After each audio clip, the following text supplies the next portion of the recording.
Well, good morning, and thanks, John, for the introduction. And there's a number of you that have come to the workshops before, same sort of faces, and there's some new people here for the first time. Who's here for the first workshop? Could I just get a sense?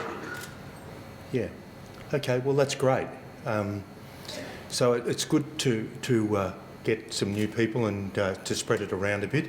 We like about this number, about 50, 60 or something like that. It gives a good opportunity for everyone to have their say. So firstly, I'd like to say thanks very much for your support, for the industry support more generally. For those that have participated in the industry workshops or the workshops before, you'd really notice that it's not about what GRV has to say, but having a set of people who have got genuine expertise, having a chat, and then for you to have your own say after having listened to these people. So we do try to construct the panel with people with different views, not just the same view. I think that's important that we open ourselves up to a set of different perspectives, because what we're trying to deal with is complex. If it was easy, we would have already done it. The transparency is really important. I really appreciate your support today. You know, the big test for me in the context of this, whilst it's all very well for me to sort of ask for your help, one of the tests for me is obviously there's been a lot of information coming out of these workshops, a lot. I'm being really surprised by it. I've been delighted by the contribution by people, but there's a lot of work to do at the moment. It's really stretching us, and we're actually having to expand a little bit in the short term just to actually follow up the work. I really want to involve the club managers in helping us to actually implement and change things and trial things. It's bigger than what just GRV can take on. But I've really, and I promise you this, that I'm really going to push GRV and our capability internally hard to actually start to produce results over the next 6 to 12 months. I've always found that if you contribute something at their very young age and give them confidence, and you're feeding them right and you make sure that they're all bumping and running around together, you're setting them up for an easier program later on to get them to do things. And what about when it comes to breaking? What are the important factors there?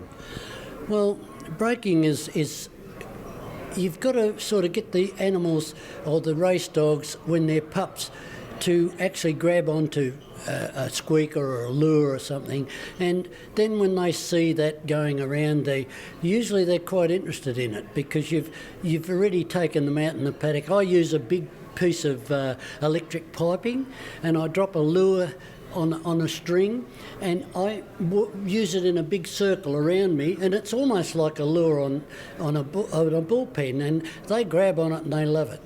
The successful factors in rearing really is to manage whoever's rearing for you. If you're doing it yourself, you must be hands-on, and you must be handling the dog at all stages, so they become used to the fact of reaction with human beings, and it just does so much more for the dog when they get later on in their racing career. And is patience a key factor, do you think? Patience is probably one of the biggest factors in life, let alone racing, and especially in racing, because so many things can go wrong.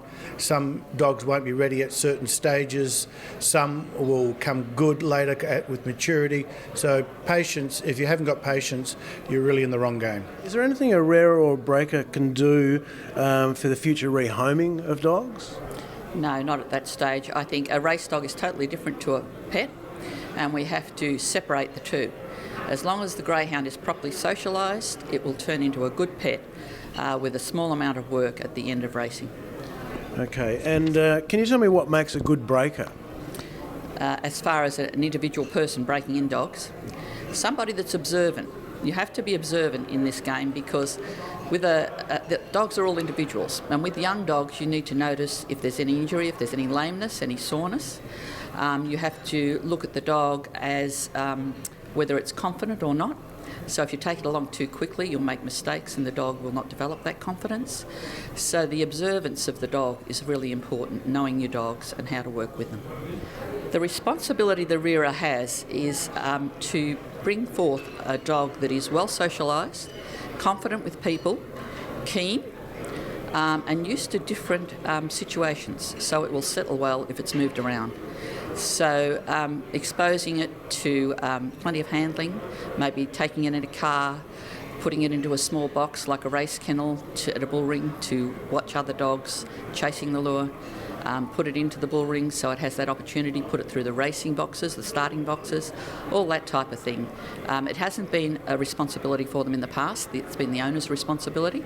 However, the way things are going forward, I think in the future that will be the responsibility of the person that is looking after the dog.